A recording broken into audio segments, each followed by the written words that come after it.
up on my astonished features. He was thin and worn, but clear and alert, his keen face bronzed by the sun and roughened by the wind. In his tweed suit and cloth cap, he looked like any other tourist upon the moor, and he had contrived, with that cat-like love of personal cleanliness which was one of his characteristics, that his chin should be as smooth and his linen as perfect as if he were in Baker Street.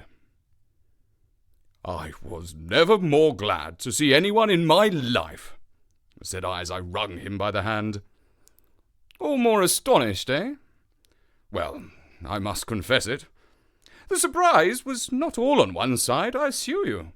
I had no idea that you had found my occasional retreat, still less that you were inside it, until I was within 20 paces of the door." "Ha! My footprint, I presume?" "No, Watson. I fear that I could not undertake to recognize your footprint amid all the footprints of the world. If you seriously desire to deceive me, you must change your tobacconist. For when I see the stub of a cigarette marked Bradley Oxford Street, I know that my friend Watson is in the neighbourhood. You will see it there beside the path. You threw it down, no doubt, at that supreme moment when you charged into the empty hut." "Exactly." "I thought as much, and knowing your admirable tenacity, I was convinced that you were sitting in ambush, a weapon within reach, waiting for a tenant to return. So you actually thought that I was the criminal?" "I did not know who you were, but I was determined to find out." "Excellent, Watson. And how did you localize me? You saw me, perhaps, on the night of the convict hunt, when I was so imprudent as to allow the moon to rise behind me?" "Yes, I saw you then." "And have no doubt searched all the huts until you came to this one?" "No. Your boy had been observed, and that gave me a guide where to look." The old gentleman with the telescope, no doubt? I could not make it out when first I saw the light flashing upon the lens." He rose and peeped into the hut. "Ah! I see that Cartwright has brought up some supplies. What's this paper? So you have been to Coombe Tracy, have you?" "Yes." "To see Mrs. Laura Lyons?" "Exactly." "Well done. Our researches have evidently been running on parallel lines, and when we unite our results, I expect we shall have a fairly full knowledge of the case." "Well, I am glad from my heart that you are here, for indeed the responsibility and the mystery were both becoming too much for my nerves. But how in the name of wonder did you come here, and what have you been doing?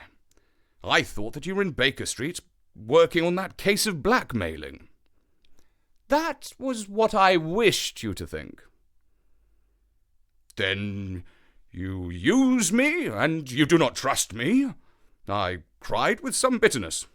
"I think that I have deserved better at your hands, Holmes." "My dear fellow, you have been invaluable to me in this case, as in many other cases, and I beg that you will forgive me if I have seemed to play a trick upon you. In truth, it was partly for your own sake that I did it, and it was my appreciation of the danger which you ran which led me to come down and examine the matter for myself. Had I been with Sir Henry anew, it is confident that my point of view would have been the same as yours, and my presence would have warned our very formidable opponents to be on their guard.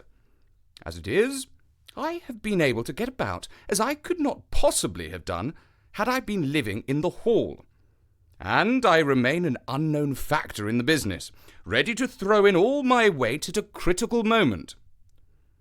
"But why keep me in the dark?" "For you to know could not have helped us, and might possibly have led to my discovery. You would have wished to tell me something, or in your kindness you would have brought me out some comfort or other, and so an unnecessary risk would be run. I brought Cartwright down with me. You remember the little chap at the express office, and he has seen after my simple wants, a loaf of bread and a clean collar. What does man want more? He has given me an extra pair of eyes upon a very active pair of feet, and both have been invaluable." "Then my reports have all been wasted." My voice trembled as I recalled the pains and the pride with which I had composed them. Holmes took a bundle of papers from his pocket. "Here are your reports, my dear fellow, and very well thumbed, I assure you. I made excellent arrangements, and they are only delayed 1 day upon their way. I must compliment you exceedingly upon the zeal and the intelligence which you have shown over an extraordinarily difficult case." I was still rather raw over the deception which had been practised upon me, but the warmth of Holmes's praise drove my anger from my mind. I felt also in my heart that he was right in what he said, and that it really was best for our purpose that I should not have known that he was upon the moor. "That's better," said he, seeing the shadow rise from my face. "And now tell me the result of your visit to Mrs. Laura Lyons. It was not difficult for me to guess that it was her that you had gone to see, for I am already aware that she is the one person in Coombe Tracey who might be of some service to us in the matter. In fact, if you had not gone today, it is exceedingly probable that I should have gone tomorrow." The sun had set and dusk was settling over the moor. The air had turned chill, and we withdrew into the hut for warmth. There, sitting together in the twilight, I told Holmes of my conversation with the lady. So interested was he that I had to repeat some of it twice before he was satisfied. "This is most important," said he when I had concluded. "It fills up a gap which I had been unable to bridge in this most complex affair. You are aware, perhaps, that a close intimacy exists between this lady and the man Stapleton." "I did not know of a close intimacy." "There can be no doubt about the matter. They meet, they write, there is a complete understanding between them. Now, this puts a very powerful weapon into our hands. If I could only use it to detach his wife—" "His wife?" "I am giving you some information now, in return for all that you have given me. The lady who has passed here as Miss Stapleton is in reality his wife." "Good heavens, Holmes! Are you sure of what you say? How could he have permitted Sir Henry to fall in love with her?" "Sir Henry's falling in love could do no harm to anyone, except Sir Henry. He took particular care that Sir Henry did not make love to her, as you have yourself observed. I repeat that the lady is his wife, and not his sister." "But why this elaborate deception?" "Because he foresaw that she would be very much more useful to him in the character of a free woman." All my unspoken instincts, my vague suspicions, suddenly took shape and centred upon the naturalist. In that impassive, colourless man, with his straw hat and his butterfly net, I seemed to see something terrible, a creature of infinite patience and craft, with a smiling face and a murderous heart. "It is he, then, who is our enemy. It is he who dogged us in London." "So I read the riddle." "And the warning. It must have come from her." "Exactly." The shape of some monstrous villainy, half seen, half guessed, loomed through the darkness which had girt me so long. "But are you sure of this, Holmes? How do you know that this woman is his wife?" "Because he so far forgot himself as to tell you a true piece of autobiography upon the occasion when he first met you, and I dare say he has many a time regretted it since. He was once a schoolmaster in the north of England. Now, there is no one more easy to trace than a schoolmaster. There are scholastic agencies by which one may identify any man who has been in the profession.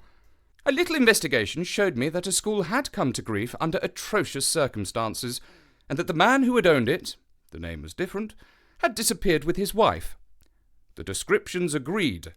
When I learnt that the missing man was devoted to entomology, the identification was complete." The darkness was rising, but much was still hidden by the shadows. "If this woman is in truth his wife, where does Mrs. Laura Lyons come in?" I asked. "That is one of the points upon which your own researches have shed a light. Your interview with the lady has cleared the situation very much. I did not know about a projected divorce between herself and her husband. In that case, regarding Stapleton as an unmarried man, she counted no doubt upon becoming his wife. And when she is undeceived? Why, then we may find the lady of service. It must be our first duty to see her, both of us, tomorrow. Don't you think, Watson, that you're away from your charge rather long? Your place should be Baskerville Hall. The last red streaks had faded away in the west, and night had settled upon the moor. A few faint stars were gleaming in a violet sky. "One last question, Holmes," I said as I rose. "Surely there is no need of secrecy between you and me. What is the meaning of it all? What is he after?" Holmes's voice sank as he answered. "It is murder, Watson. Refined, cold-blooded, deliberate murder. Do not ask me for particulars. My nets are closing upon him, even as his are upon Sir Henry, and with your help he is already almost at my mercy. There is but one danger which can threaten us. It is that he should strike before we are ready to do so. Another day, 2 at the most, and I have my case complete. But until then, guard your charge as closely as ever a fond mother watched her ailing child. Your mission today has justified itself, and yet I could almost wish that you had not left his side. Hark!" A terrible scream, a prolonged yell of horror and anguish burst out of the silence of the moor. That frightful cry turned the blood to ice in my veins. "Oh, my God," I gasped. "What is it? What does it mean?" Holmes had sprung to his feet, and I saw his dark, athletic outline at the door of the hut, his shoulders stooping, his head thrust forward, his face peering into the darkness. "Hush!" he whispered. The cry had been loud on account of its vehemence, but it had pealed out from somewhere far off the shadowy plain. Now it burst upon our ears, nearer, louder, more urgent than before. "Where is it?" Holmes whispered, and I knew from the thrill of his voice that he, the man of iron, was shaken to the soul. "Where is it, Watson?" "There, I think." I pointed into the darkness. "No, there!" Again the agonized cry swept through the silent night, louder and much nearer than ever, and a new sound mingled with it. A deep, muttered rumble, musical and yet menacing, rising and falling like the low, constant murmur of the sea. "The hound!" cried Holmes. "Come, Watson, come! Great heavens, if we are too late!" He had started running swiftly over the moor, and I had followed at his heels. But now, from somewhere among the broken ground immediately in front of us, there came one last despairing yell, and then a dull, heavy thud. We halted and listened.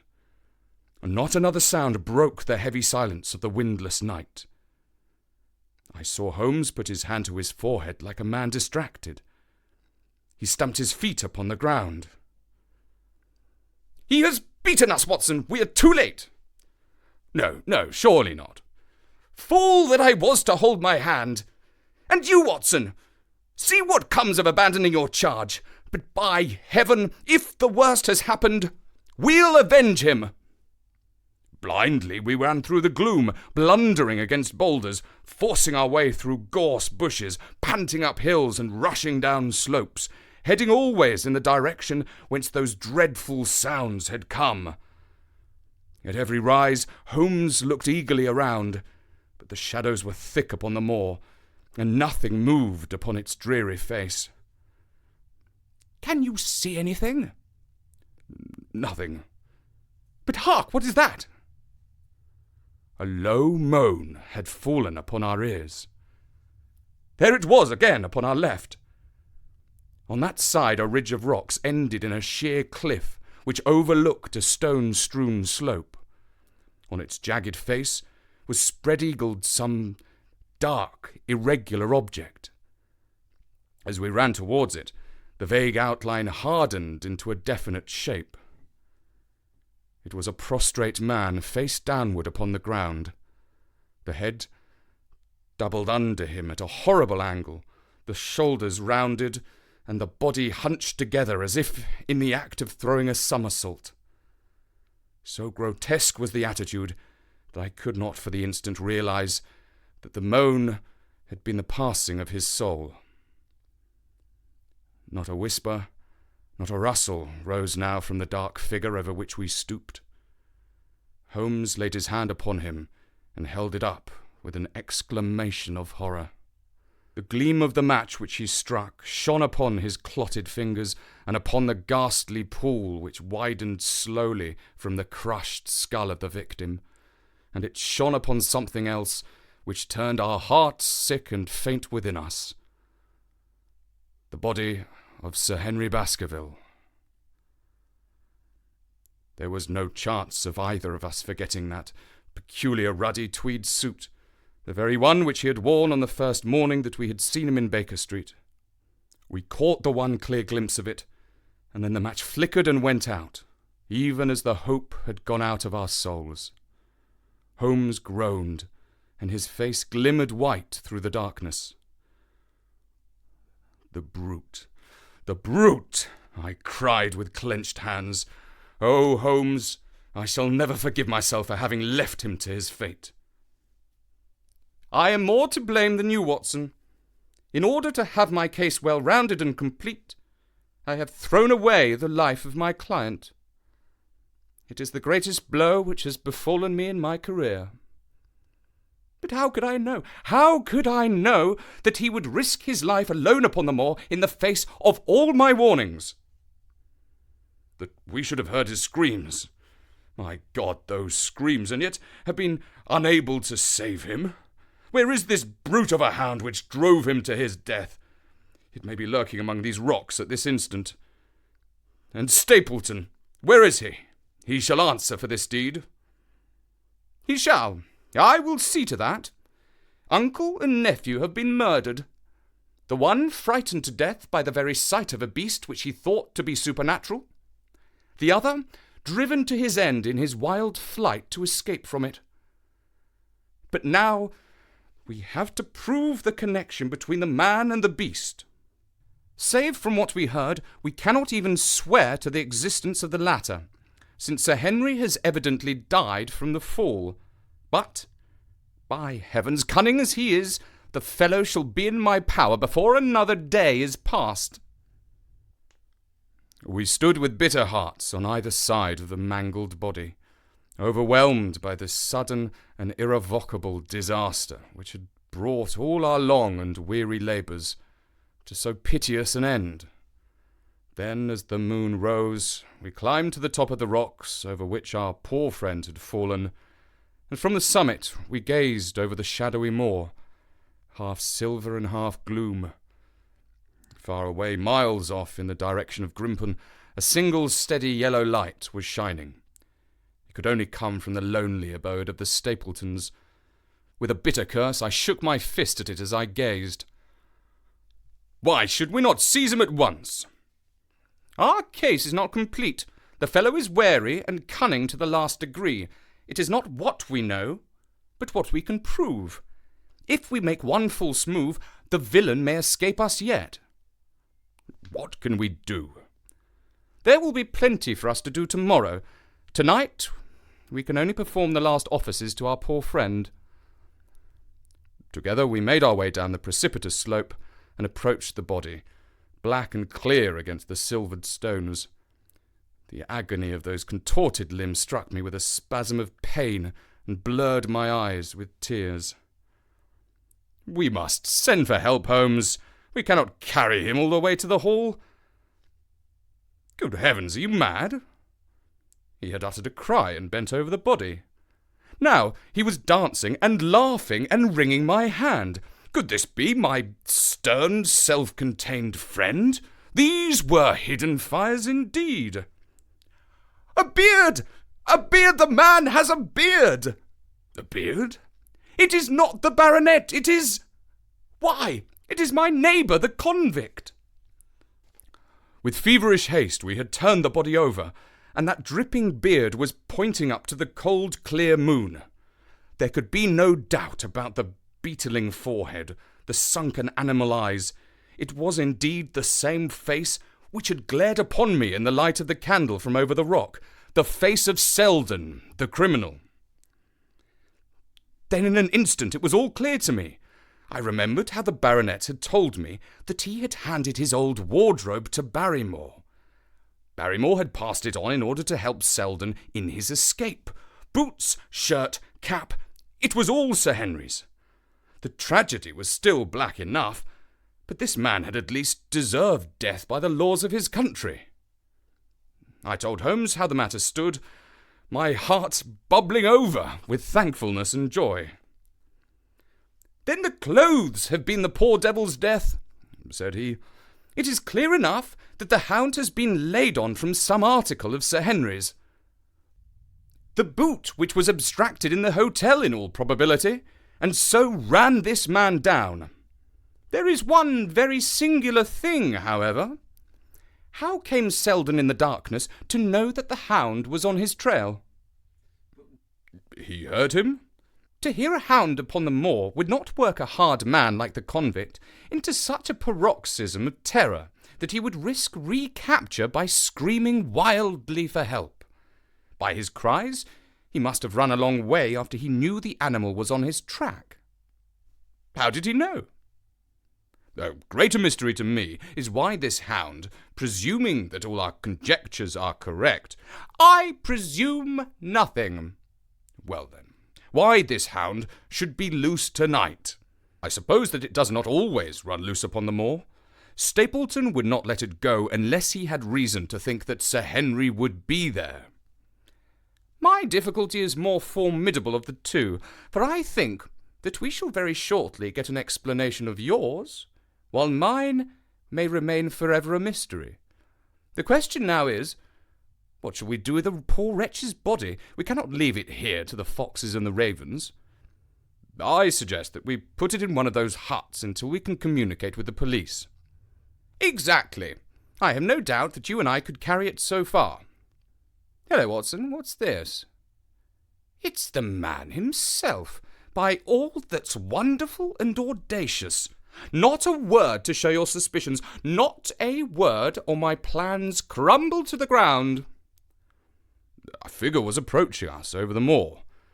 I saw the dull red glow of a cigar. The moon shone upon him, and I could distinguish the dapper shape and jaunty walk of the naturalist. He stopped when he saw us, and then came on again. "Why, Dr. Watson, that's not you, is it? You're the last man that I should have expected to see out on the moor at this time of night. But dear me, what's this? Somebody hurt?"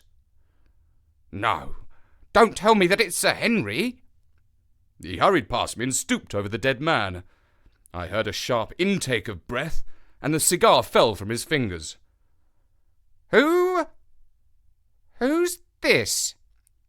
he stammered. "It is Selden, the man who escaped from Princetown." Stapleton turned a ghastly face upon us, but by a supreme effort he had overcome his amazement and his disappointment. He looked sharply from Holmes to me. "Dear me, what a very shocking affair! How did he die?" "He appears to have broken his neck by falling over these rocks. My friend and I were strolling on the moor when we heard a cry." "I heard a cry also. That was what brought me out. I was uneasy about Sir Henry."